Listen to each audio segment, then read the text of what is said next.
এই আন্দোলন গোটা বাংলাদেশের জনগণের আন্দোলন, এই আন্দোলন গোটা মাজলুমদের আন্দোলন, এই আন্দোলন জালেমদের বিরুদ্ধে মাজলুমদের রক্ষার আন্দোলন, এই আন্দোলন শাহী ওই সমস্ত জালেমদের শাহী মাস্তাদকে ভেঙে চুরে মাজলুমদের পক্ষে শাসক নির্বাচন করার আন্দোলন।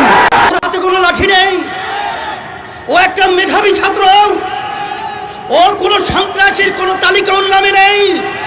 সেখানে ঠান্ডা মাথায় ওর বুকের ভিতরে একটা নয় কয়েকটা গুলি করে পাখির মতো লুকিয়ে ফেলে হয়েছে, আর সেটা আমরা বসে বসে দেখবো, আর সেটা আমরা সহ্য করব? এটা হতে পারে না, হতে দেওয়া যায় না। এর প্রতিবাদে রাস্তায় নামতে হবে, খুনিদের বিচার বাংলার জমিনে করতেই হবে। যদি আমরা জেলে যাই, তোমরা যারা থাকবে তারা আন্দোলন করবে, তারা যদি জেলে যাও যারা থাকবে তারা আন্দোলন করবে, যারা বাঁচবে তারা সংগ্রাম করবে।